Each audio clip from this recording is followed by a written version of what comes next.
Amen. Ngoja tumwabudu Mungu kwa dakika moja ama mbili ukiwa umesimama hivyo katika jina la Yesu. Nimwabudu nani mimi kama sio wewe Bwana? Nimwinue nani kama sio wewe Bwana? Hakuna mwingine wa kumwabudu ila ni wewe Bwana. Inua mikono yako tumwabudu Mungu kwa dakika moja ama mbili, tatu, nne, tano. Biblia inasema Mungu anaishi katika sifa za watu wake.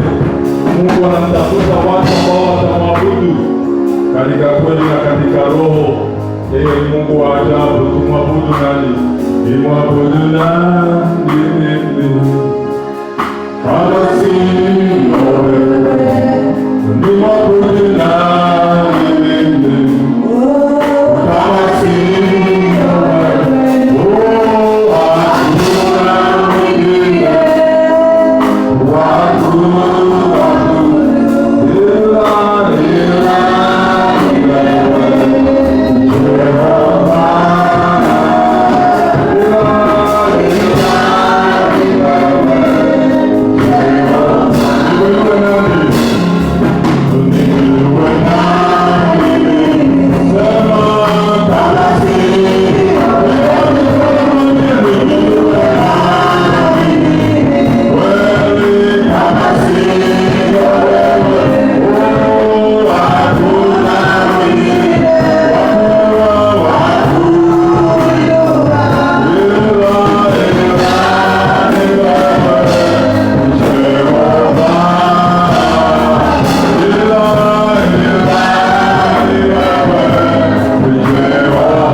praise and worship. Tunacheza vizuri. God bless you. Thank you for the worship team. Mungu awabariki.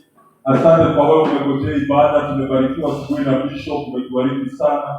Na nafikiria kwamba tutaweka tu base kidogo yale maneno ambayo ulikuwa unasema. Na in fact kuna mahali nilibariki sana wakati ambapo nilikuwa nasema kuhusu mavazi ya mtu kwanza ya ndani. Unajua mtu akianza kushindwa huwa anaanza kushindwa na ndani, halafu inaonekana na nje. Mtu akianza kushindwa, na mara nyingi hata sisi wanaume huwa tuna shida kubwa sana, especially wakati ambapo tunanunua zile mavazi za ndani kwanza ya kuvalia, sababu sisi huwa tubageni mbele kukaa pale sana, maana ambapo unapata huyo mtu anauza bishop unamwambia nifungie haraka mimi niende kule ambako ninaenda hata kile kuwe ndogo si waturudishi unamaliza hiyo mambo hivyo tayari kurudisha mwambie kwa ndogo na ilifanyika vile unamaliza. Lakini wamama wana kibali, utapata na bageni na naivuta ana uoga, yaani wamama wana kibali pande hiyo, anaona hana wasiwasi. Lakini sisi wanaume nifungie tuko sawa tuongee, wacha niende. Naomba Mungu atukomboe katika hali zile katika jina la Yesu. Haleluya. Hatutakuwa watu wa shida, hatutakuwa watu ambao wana magonjwa, tutakuwa watu ambao wamebarikiwa, na tutakuwa wasafi, because wanasema cleanliness is second to godliness. Yaani ule usafi ndio wa pili kwa Mungu. And the moment unaanza kuwa msafi kwa nyumba yako, kwa mwili wako, hata kwa hoteli ambazo huwa tunaenda, tusiende tu kwa hoteli ambazo zimeandikwa hoteli pale. Enda tu kwa ile hoteli ambayo na hakika Mungu yuko kwa hiyo hoteli. Ndio kuna hoteli unaweza kuenda unaona kweli Mungu yuko hapa, na kuna zingine unaweza kuenda zina stress, watu wana shida, yaani mtu ameletewa chai na bado analalamika hajaletewa toast, anatoa nipatie toast wewe, ama nitoke hapa masika nipo na shida za saa. Anakuwa na fujo, hakuna Mungu kwa ile hoteli. Mwingine amepatiwa ugali na amepewa na nyama na mboga, lakini bado anaitisha sosa. Leta sosa wewe. Ama nitoke, unapata kuna fujo pale. Lakini kuna hoteli ambazo zimetulia. Sema amen. Ambazo chai ni nzuri, ikachemshwa kutoka asubuhi mpaka jioni, imepikwa vizuri, imetengenezwa sawa sawa, maziwa haikupitia mbali kama ilikuwa inarushwa, yaani iko sawa, na kuombea mpaka waingie mahali pale katika jina la Yesu. Mungu wetu ni tajiri, Mungu wetu ni mwema, Mungu wetu ni wa ajabu, anatutendea ikiwa tuna imani katika jina la Yesu Kristo. Kuna kitu kimoja wakati ambapo nilioa mke wangu Bishop, nilikuwa na shida ya kula chakula.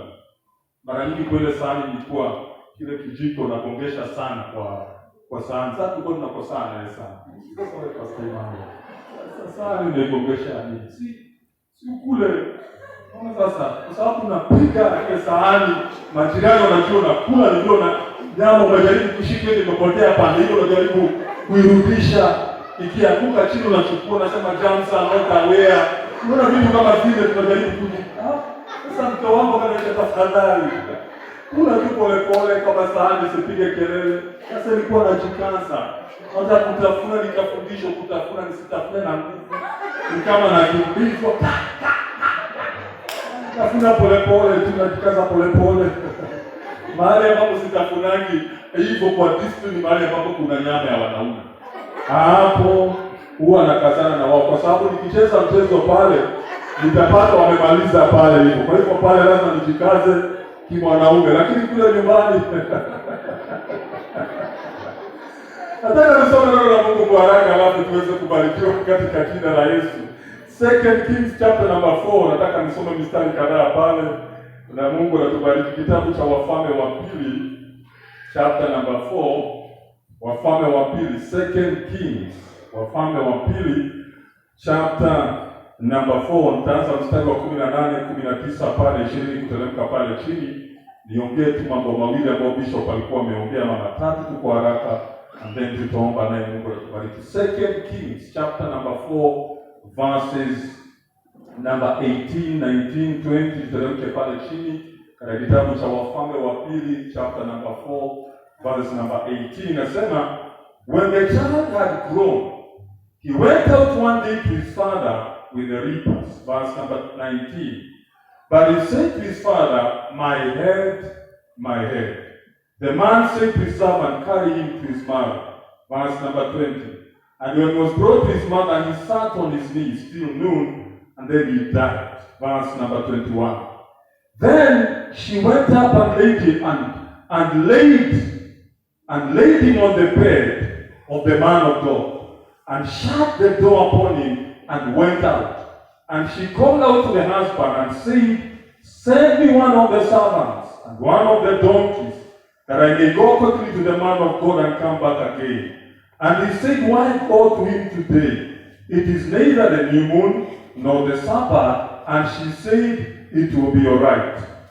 Verse number 24. Then she saddled the donkey and said to her servant, ride fast, do not slacken your pace for me unless I tell you. So she went out and came to the man of God at Mount Carmel. When the man of God saw her afar off, he said to Gehazi his servant, behold, yonder is that Shunammite.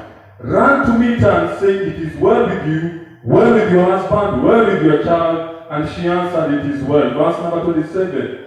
And when she came to the mountain with the man of God, she clung to his feet. Gehazi came to thrust her away. But the man of God said, let her alone, for her soul is bitter and vexed within her. And the Lord has hid it from me and has not told me. Then she said, did I desire a son, my Lord? Did I not say, do not deceive me? Then he said to Gehazi, gird up your loins and take up the staff in your hand, and go and lay it on the face of the child. If you meet any man, do not salute him. If he salutes you, do not answer him. Verse number 30. The mother of the child said, as the Lord lives, and as my soul lives, I will not leave you. And he arose and he followed her.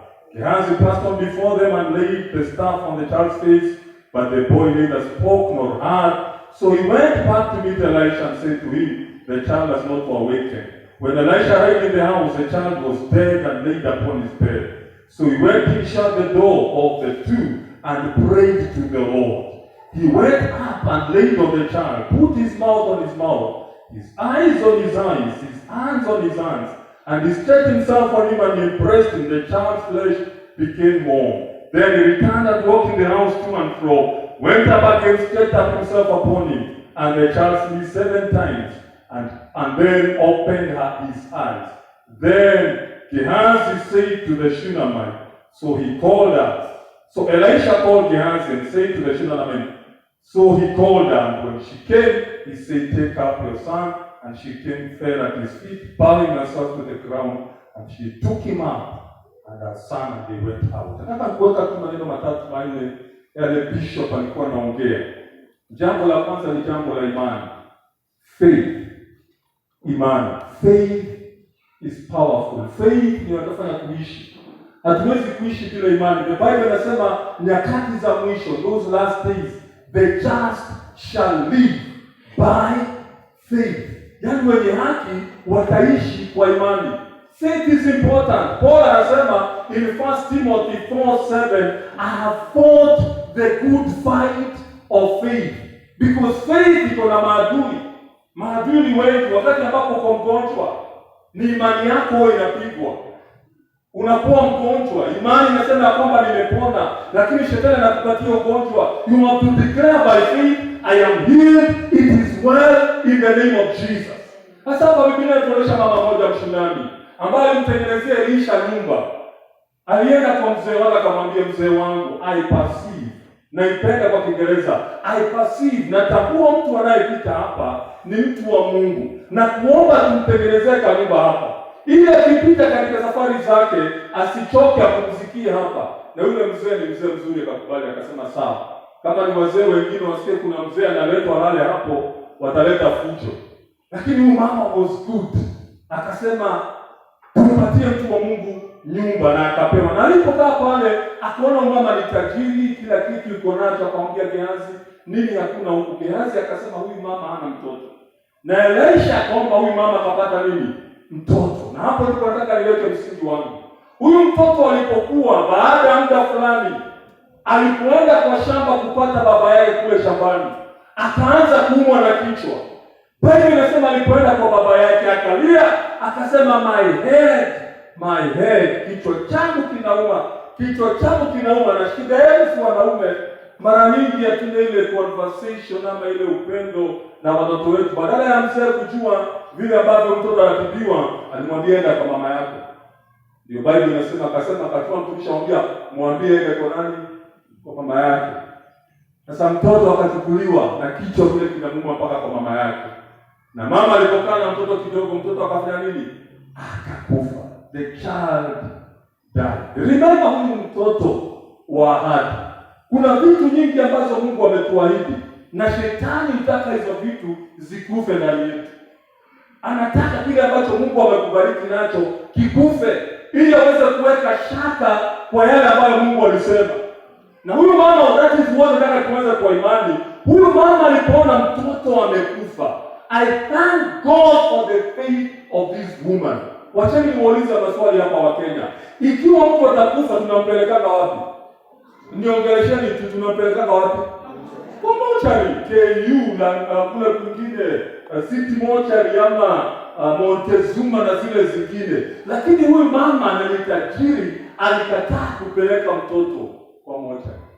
Shida yako mimi na wewe ni kwamba tunakata tamaa.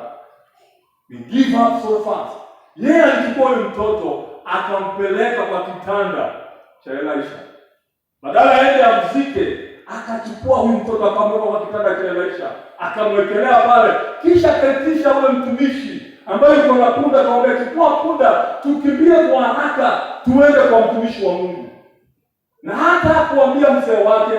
Mzee alimuuliza ni kwa nini unataka kwenda kuona mtumishi wa Mungu. Badala aambie mzee wake mtoto amekufa na imefanyika hivyo, sababu mzee anamwambia si wakati wa Sabato, si wakati kuna sherehe fulani ama nini, unaenda kumsubua mtu wa Mungu. Kwa nini? Akamwambia hapana, wacha nikamuone uko salama.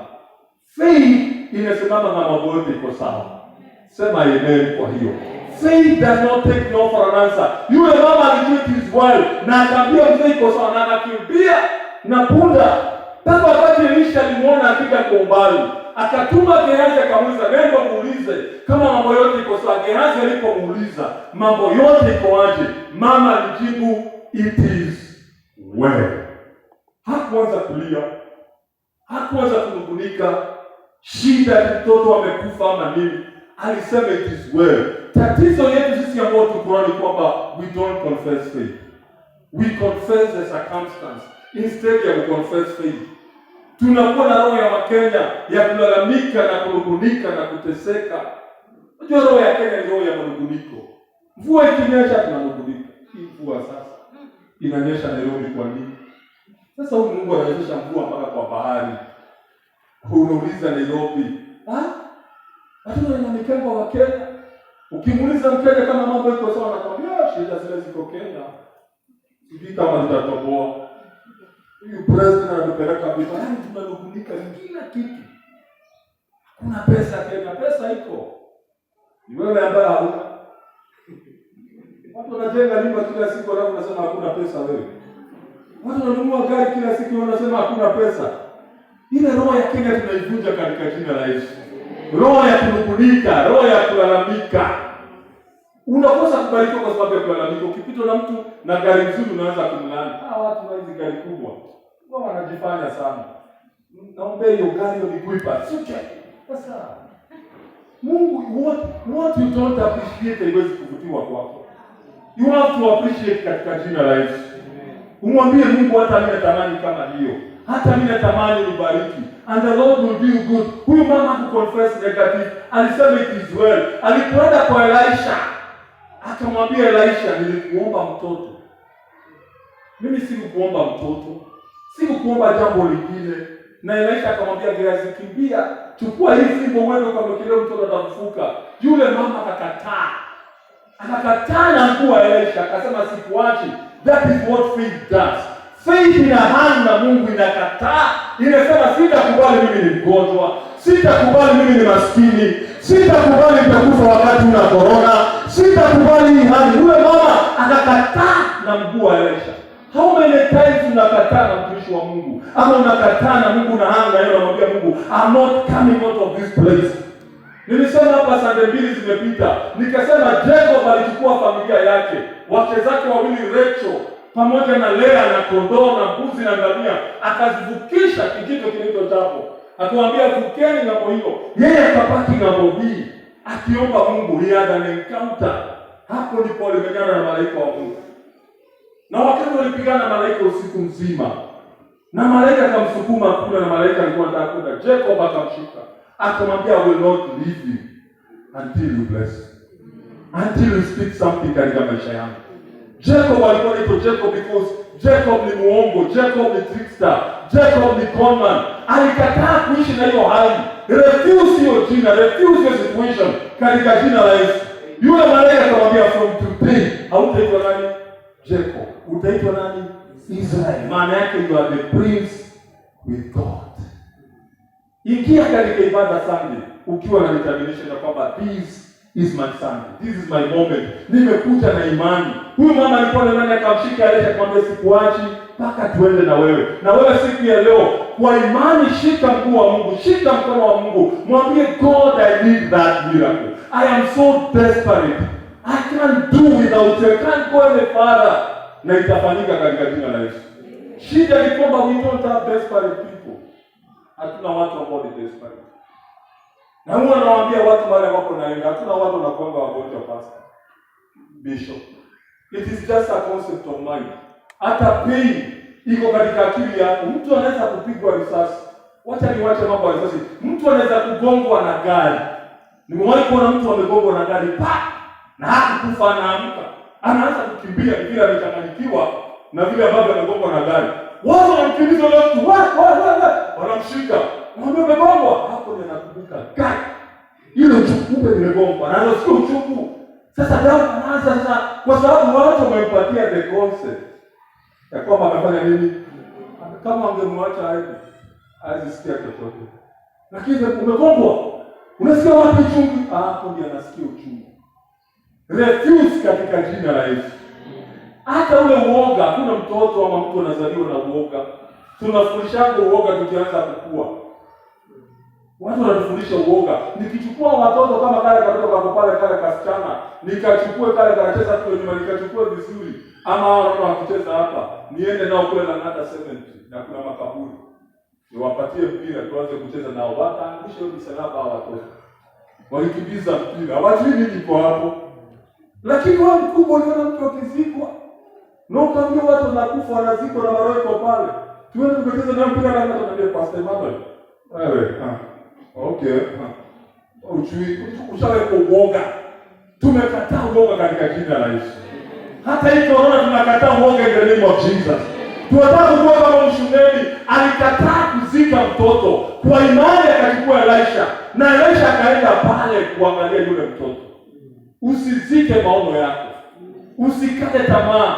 Don't give up. Mnashia mzao kidole mwambie don't give up. Mwambie kwa nguvu don't give up. Mwambie asikate tamaa. Mwambie akuwe na imani. Yes. Hebrews 11:2 inasemanga by faith elders obtained a good report. Yaani kwa imani wale wazee walipokea habari njema. Imani haichukui habari mbaya. Imani haichukui zile news tunaziona kwa KBC na KTN na NTV. Imani haichukui hizo habari. Bishop amekuwa kisikia nikisema hivyo kila mahali na yeye. Because zile news tunapata kwa KBC na KTN na NTV ni bad news. Za kukutisha, za kukuweka uoga. Ndege ilianguka, watu 10 wakakufa, gari imefanya ajali, watu 5 wakakufa, askari walipiga waizi. Yaani bad news wanakuambia unastuka. Dakika 30 unapatia bad news. Wawezi kupatia good news. Wagonjwa fulani wamekuwa wagonjwa corona, kansa imekuja, sijui kuna fourth wave. Wanakupatia habari mbaya. Imani haichukui hiyo habari. Faith does not take that report. Inakataa. Ninyoshe hivi mkono sema asante Yesu. Imani ikubali habari mbaya.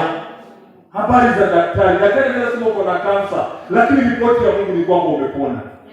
Wanaweza kusema kwamba utakufa kesho, ripoti ya Mungu utaishi.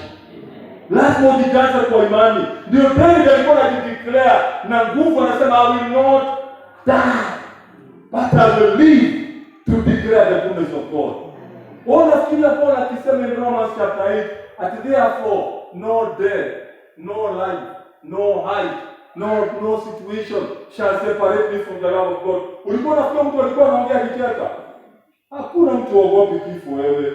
Ni kujijaza. Sema no death. Okay, anajijaza. No life, anajijaza. Lazima ujijaze katika jina la Yesu. By faith, sema amen. Ukatae. Mama akasema sitamzika, akampeleka Elisha pale that situation. Elisha alipofika pale, ni mtu wa imani, ni mtu mtakatifu, akamlalia yule mtoto, akamwombea, bado mtoto hakufufuka kwanza. Because ya hiyo point ambayo Bishop alikuwa anaongea, point ya maombi. Alimlalia, akaweka mdomo wake kwa mdomo wake, mikono kwa mikono, akamwombea yule mtoto, akamlalia mtoto. Elisha alipoamka, mtoto bado hakuinuka. Ikabidi, Biblia inasema Elisha akaanza kuomba to and fro, akitembea kwa hiyo nyumba. Nafikiri maombi ya Bishop ya kutembea ilianza hapo. Ni maombi ndio watu wakiomba kwa kesha. Nafikiri ilianza hapo hiyo. Hiyo ya to and fro. Japokuwa watu wengi ambao wanaomba hiyo maombi, watu wangu wako serious. Sababu unapata mtu anaomba hiyo maombi na amefungua macho, mnapitana naye amepita karibu kugonge.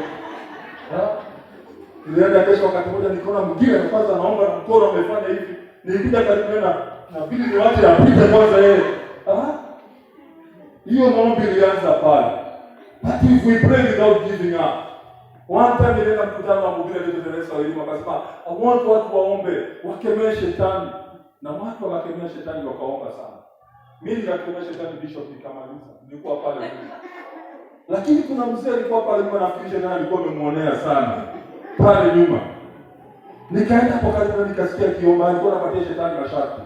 Alikuwa amefunga macho. Wewe shetani, nikifungua hii macho na kuhesabia 1 2 3 nikasema Jehova. Utatisha shetani ya kufunga katika watu. Shetani, nikifungua hii macho na kuhesabia shetani anaona maneno sana. We must pray katika jina la Yesu. Sema amen. Huyo Elisha akaendelea kuomba to and fro. Kisha akamlalia yule mtoto. Mtoto akafufuka. That situation ambayo unapitia, ukiendelea kwa maombi, lazima itatii katika jina la Yesu. Haijalishi ni ugonjwa, haijalishi ni mzee ni mbaya, ama mama ni mbaya. Unajua siku hizi Bishop kitambo mimi niliona mama alikuwa anatoroka nyumbani. Mama yangu ikikua alikuwa anafukuzwa na baba, anapigana, anatoroka. Sasa siku hizi ni wanaume wanatoroka. Nashangaa na maisha. Hata mwanaume amebeba vitu ametoroka. Kitambo ilikuwa ni mama alikuwa anatoroka. Siku hizi unapata mzee ametoroka. Hata kama ni mzee anatoroka kwa nyumba, kwa maombi mtamrudisha in the name of Jesus. By prayer, maombi. James 5:16 inasema the effectual fervent prayer of a righteous man. Napenda kwa Amplified Version nasema it makes tremendous power available and powerful in its effect. King James nasema the prayer of a righteous man availeth much. Lakini King James inaongezea nasema it makes power tremendous. Mtu ambaye ni mwenye haki, mtu ambaye anaomba fervency.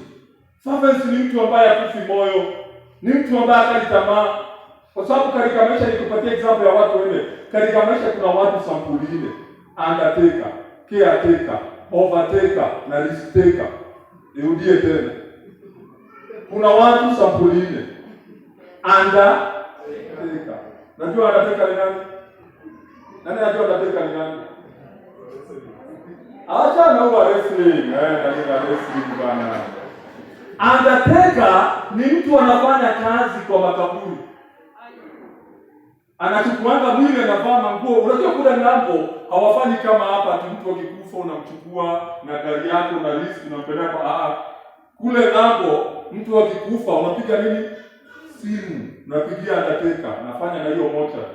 Anakuja na gari yake ndio undertaker alikuwa amevaa nguo nyeusi, anakuja anachukua ile mwili, anaufunga na bag, anapeleka wapi? Kwa mocha. Siku ile mnataka kuzika mwili wenu, undertaker mwenyewe hamwendi kama hapa sisi kwenda kuangalia mwili, sijui ule undertaker anajua. Anaingia kule, anachukua ule mwili, anaona uko sawa, anamwekea kwa jeneza. Yeye mwenyewe anabeba na gari yake ile inaitwa hasi. Nyinyi mnaenda mnahubiri, mnaomba, mnafanya mambo yenu. Huyo undertaker atachukua ile mwili, aiteremsha wapi? Kwa kaburi na azike. Sasa undertaker ni watu ambao wamekufa moyo katika maisha. Ya undertaker. Hawa anaishi na mambo ya kufa. Mimi sioni nikiishi. Mimi natakufa haraka. Hii Kenya ni ngumu. Hii mambo ya kuoana mimi sitaoa. Yaani yeye anataka yeye kwa kufa tu moyo wake unafikia maisha anaongeanga bila na huyo mtu naona atakufa. Yaani yeye anataka hata kwa watu wakioa kuna mtu amebackslide, yeye alikuwa ni anataka. Si niliwaambia, hata nilikuwa nimeonyeshwa. Niwaambia ndugu ataendelea. Nilikuwa anataka. Huyo ndio kukufa moyo kukata tamaa. Usikuwe anataka katika jina la Yesu. Anataka mtu yani kifo tu mauti. Giving up. Sikuwe na lost confession. Confess the victory of God. Namba 2 kuna caretaker. Si unajua caretaker? Anafanya wapi kazi caretaker? Kwa plot. Kwa nyumba yake na fadiango uchafu huko. Maji kiharibika hivyo. Sasa watu wa caretaker wa maisha ni watu ambao wanakaa they are very careful. Hawataki kurisk maisha yao. Hao watu wafanikiwa caretaker anaanga nyumba yake. Anafanya kazi kwa nyumba za wenyewe. Unaweza kuja ni yake na sio yake. Ukiwa wewe utakufukuza kwa mtu na sio yake. Caretaker. Yana naishi maisha kia kujiangalia kuangalia vitu za wenyewe caretaker. Usiwe caretaker katika jina la Yesu. Kuna watu wanaitanga overtaker. Overtaker ni watu unajua kutembea kwa barabara na gari. Overtaking ni gari na kupita naenda mbele. Kuna watu kazi yao ni overtaking. Ni overtakers. Akiona umevaa nguo nzuri, anataka kushindana na wewe. Umevaa nguo nzuri akipatana kwa wewe, umevaa vizuri hiyo nguo ni smart ya red. Lakini kama ungeongezea ka blue hapa hivi, ingekuwa sawa sana. Ni overtaker. Anataka shindane vile umeshona hiyo na yasho unachokinunua gari, anunue. Ukikaa hivi ukihama anataka kukimbizana na ni overtakers. Hao watu waendani mbali katika maisha. But tunataka watu ambao ni risk taker katika jina la Yesu. Risk taker ni mtu anatarisha maisha yake kwa imani. Anajua kitu lazima ifanyike. Hii njia lazima ipatikane. A risk taker. Huyu mama ni risk. Alikataa kumzika mtoto Bishop. Akarisk akamwoa kitanda cha mtumishi wa Mungu. Akaenda kwa Elisha. Elisha pia ni risk taker. Ana risk. Anamwambia mtoto afufuke. Je, akikataa kufufuka? Akikataa? One time nilimzika mtu na nani nikamwambia watu situombee huyu mtu afufuke. Nikiona watu wanaogopa. Nikamwambia tunaweza kumwombea bibi afufuke. Watu pata watu kwa ile hata watu wamekimbia wote. Tumepotea. Mtu ambaye ni risk taker, mtu Elisha na risk. Je, mtoto alikosa kufufuka?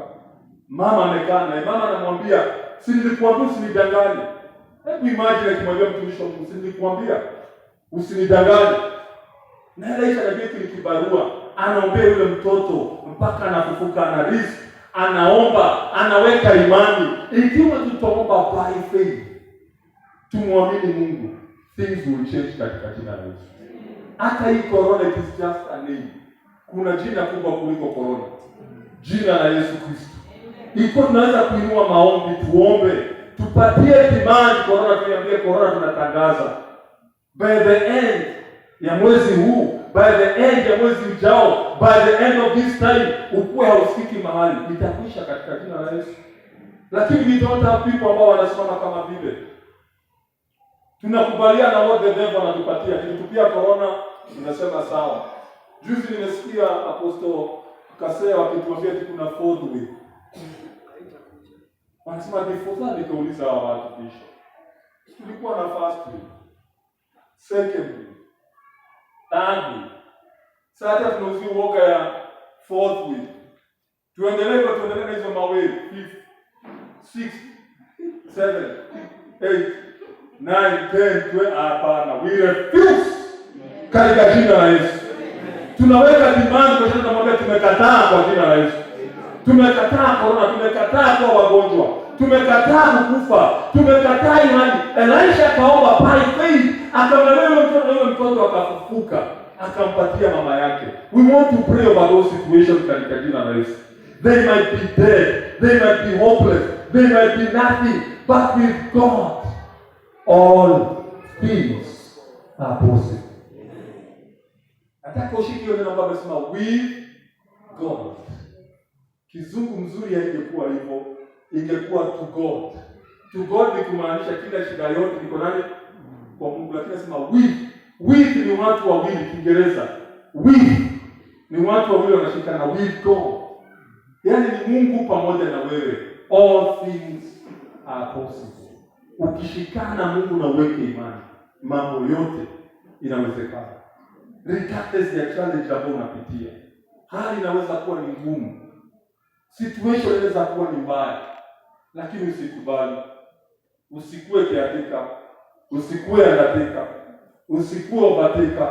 Kuwa risk-taker. Wale watu ambao walikuwa na ukoma pale nje ya Samaria walisema tukikaa hapa tutakufa. Tukiingia kwa Samaria ambao wametufungia nje tutafanya nini? Tutakufa. Tukienda kwa Waashuri ambao ni maadui tutakufa. So the decision ilikuwa zote ni kifo. Tukiingia huku tutakufa. Tukikaa hapa tutakufa. Tukienda kwa wale tutakufa, lakini afadhali tukufe tukienda. Wakaamua kuenda, wakarisk kuenda kwa maadui ambao wako na silaha. Mungu alipoona ya kwamba wamechukua hatua ya imani, Mungu akaweka miguu yao kelele. The moment you take a step of faith, ile ingine achia Mungu. Mungu atashughulikia hiyo hali nyingine. You just need to take a step of faith. Faith has power. Faith has authority. Faith works. Amen. Abraham alikuwa na imani. Abel alikuwa na imani. Samson alikuwa na imani. Joshua na wale wengine na Moses. Imagine Moses amekaa kwa nyumba ya mfalme kama kule kwa Uhuru State House. Lakini akawacha hiyo kwa imani. Akaenda kukaa jangwani kwa shida. Akijua kwamba kuna Mungu ambaye anaweza kuokoa watu wake. Faith ina risk kujua kuna Mungu anafanya kazi. Faith inakataa ripoti mbaya. Ripoti ambazo umepata ambazo sio nzuri. Walikuambia hivyo wakuambia hivi. Ndio mimi ukataa nikimaliza, mimi ukataa confessions za watu katika maisha, hata kwa yangu. Unajua kuna watu wanakutupiana mpaka maneno, wanakulaani. Nasikia wanakuambia you are good for nothing. Kataa. Sema bless, unapiga yale maneno. Usichukue sema umetukana, sawa.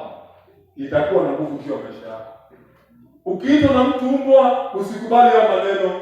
Kataa, sema bless, I'm a human being. Usikubali hayo maneno mwanzo kubishana amekuita hiyo neno na wewe pia unatafuta ingine. Mwambie umeniita hivyo na wewe pia ni unarushia pia bana. Kataa. Because you are not what people say. You are what God says you are.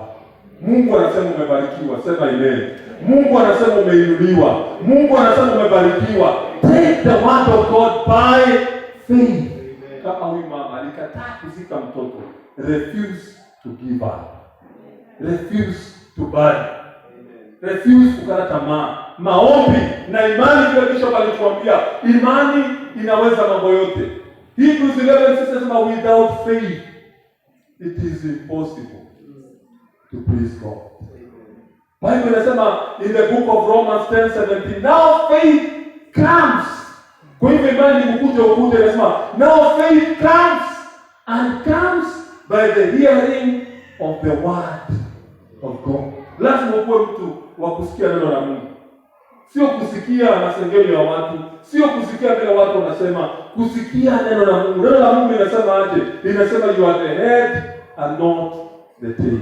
Neno la Mungu ndio tunaambia siku hapa linasema you shall lend to the people and you shall never borrow. Neno la Mungu linasema kwamba you shall be the head and not the tail. Usikubali otherwise apart from the word of God. Kuna pastor rafiki yangu anaitwa Steve. Aliposoma primary akapita mtihani vizuri akaenda shule inaitwa Aquinas. Iko pale Eastern High School. Alipoingia form 1 akapatana na mwalimu mbaya sana. Mwalimu alikuwa na hasira, akaita Steve, akamwambia kwamba wewe ni punda. Unajua yule walimu tukana. Na Steve alipoitwa na mwalimu punda akakubali yeye punda. Steve alikuwa namba 1 akaanza kushuka katika masomo. Form 2 Steve akawa anaendelea chini, afanikiwi sababu aliambiwa na mwalimu wewe ni punda. Form 3 ilipofika second time akapatana na mwalimu mmoja. Mwalimu akamuita Steve, akaona kuna kitu ndani ya mtoto. Akamuita kwa ofisi akamwambia Steve, unaweza kufanikiwa. Hii shule ya Aquinas haingii watoto ambao ni wajinga, haingii watoto ambao hawana akili shule, haingii watoto ambao ni punda. Steve akashtuka, akamwambia mwalimu, niliambiwa na mwalimu form 1 mimi ni punda. Akamwambia wewe si punda. Punda wakai ya Aquinas. Punda wanakaa wapi? Kwa msitu. Wewe si punda. Hiyo second term Steve akatoka kutoka namba ya mwisho akawa namba 1. Alipofika form 4 akapita Kenya University, sababu alijua kwamba yeye si punda. Usikubali kila watu wamekuambia, kubali what God says about you. Say what God says about you. Believe what God believes about you. Mungu anasema you are the head and not the tail. You shall learn. Anasema my God, Philippians 4:19, shall supply to all my needs. Si shida moja, zote according to the riches that in Christ Jesus. Wewe ni millionaire. Ni vile utajijua. You have never known the potential kwa iko ndani yako. Nilimwambia mama mwingine juzi nikimaliza Ephesians 3:20 nasema God is able to do exceedingly abundantly above all that we ask or think or imagine. Wewe unafikishanga hapo. Hapo chini nasema according to the power that is at work within us. Nguvu za ufufuo za Yesu Kristo ziko ndani yako. You can do exploits. The moment utajijua ukiwa who you are, you will go far. Na leo nakufungua macho kwa imani, funguka. Usikuwa limited katika jina la Yesu Kristo. Usikuwa stagnated katika jina la Yesu Kristo. Usikuwa beloved katika jina la Yesu Kristo. Mahali uko is not the end. You are still going far. Mahali ambapo uko, hapo sio destiny yako. Kuna mahali Mungu anakupeleka. I declare today in the name of Jesus. Wewe ambao utapanda ndege, utapanda ndege katika jina la Yesu. Wewe ambao utaendesha gari, I declare utaendesha yako in the name of the Lord. Wewe ambao utakusoma kiona kutoka na roho, na tangazo utaendesha na roho katika jina la Yesu Kristo. Where you are is not the end. There is a place ambapo Mungu anatupeleka. Haujalimitiwa mahali ambapo uko wewe umejizuia. Vuta yote kwa imani. Mwambie Mungu, I can go far. I can make it. I will make it. In the name of Jesus. Useme kama mama, it is well. In the name of Jesus.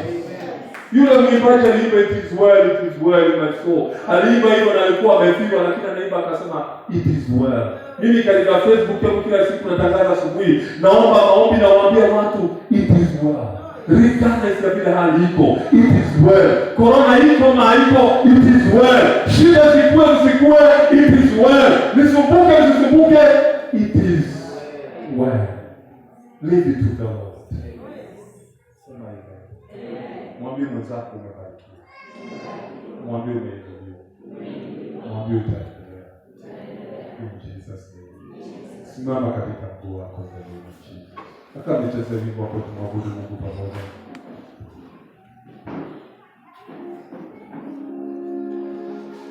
Waajabu, wewe waajabu. Waajabu, wewe waajabu. Our Father, our Father.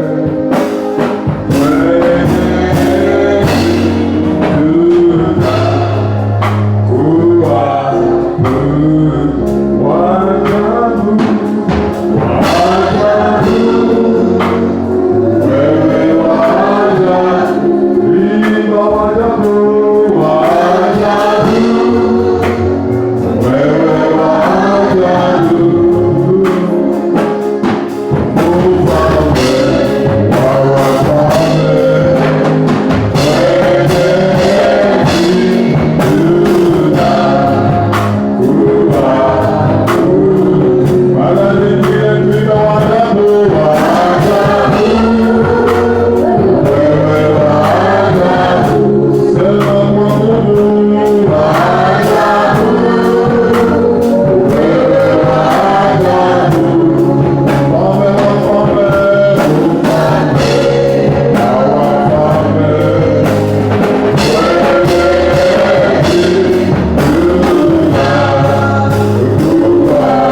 Kuna watu na wazazi ambao ni wagonjwa, tunatangaza uponyaji katika jina la Yesu. Kuna watu familia zao zimeharibika, tunatangaza nguvu za Mungu zipate kuonekana in the name of Jesus. Hiyo hali sio ngumu, yote yawezekana kwa imani. Mara nyingine waajabu, waajabu, wewe waajabu, waajabu, waajabu, wewe waajabu,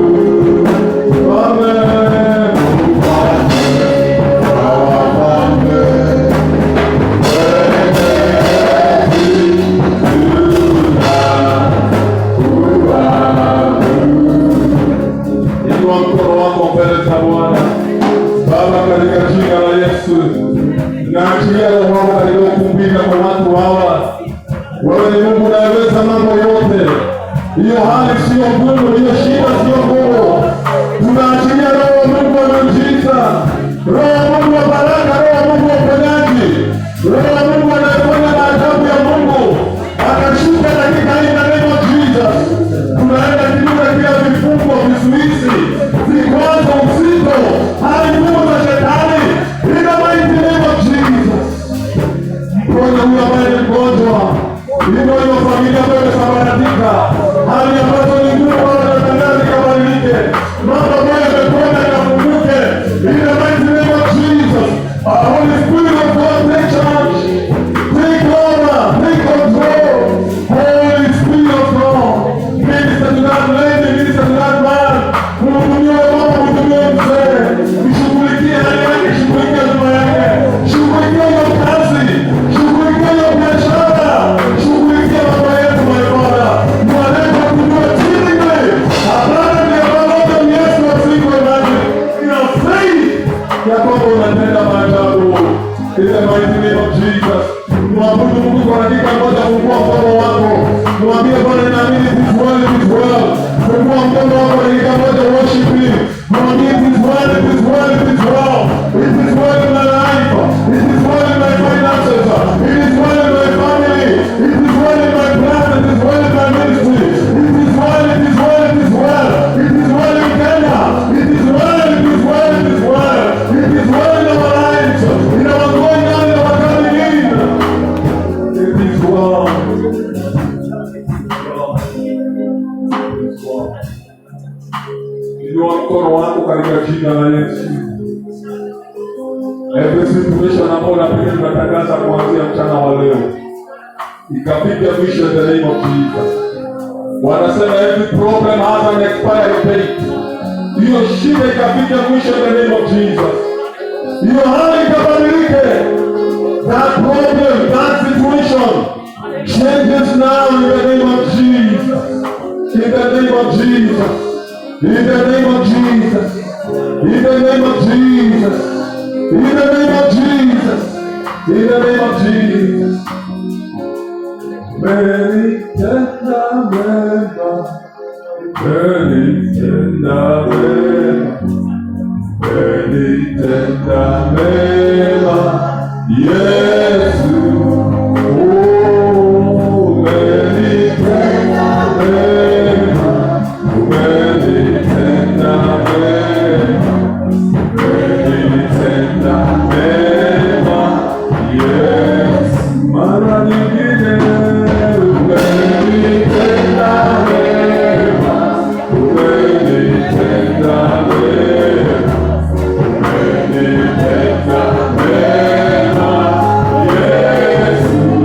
Oh, benitenda mema. Benitenda mema.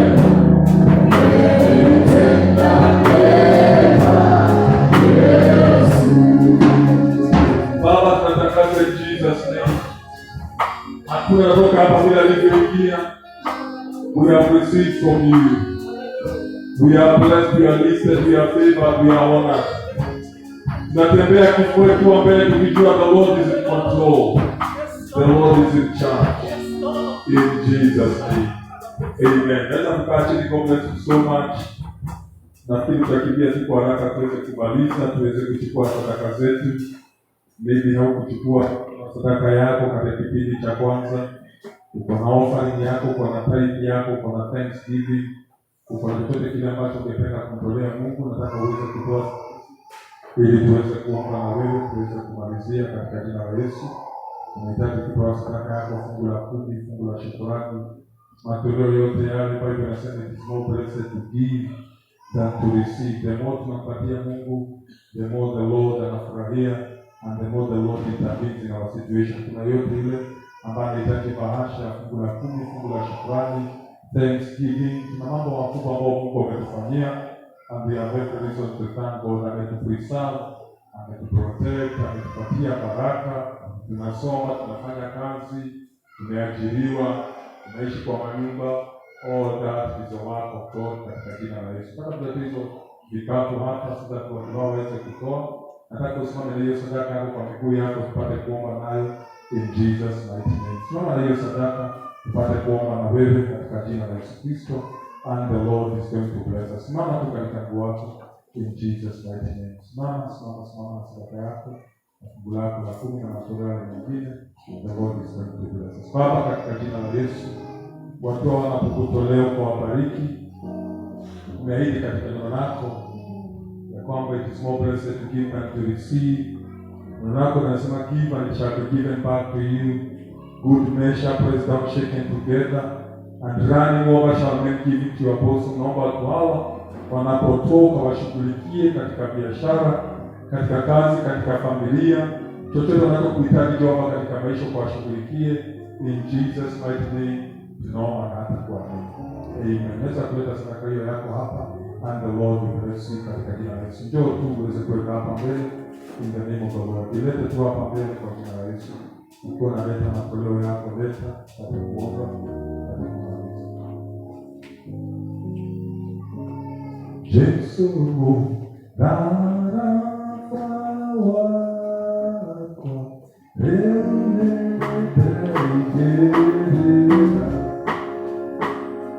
itere mwanami wako olaike makuleta negoto romena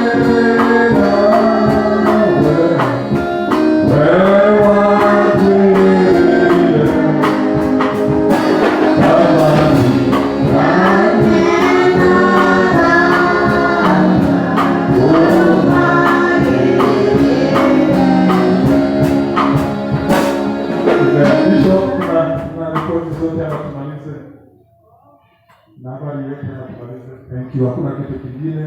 Tusimame katika mguu yetu tupate kusema neema. Thank you for your coming. Thank you kwa subira yenu. Wangapi wamebarikiwa katika ibada hiyo? You feel blessed. Amen. Umebarikiwa ukitembea pale nje. Tembea kwa furaha, usikute uso kama Mkenya. Smilia watu na ni kama wewe ni crazy. Umwonyeshe shetani ya kwamba yeye ni muongo. Umebarikiwa in Jesus name. Tuseme the grace, and now may the grace of our Lord Jesus Christ and the love of God and the fellowship of the Holy Spirit be with us now and forevermore. Amen.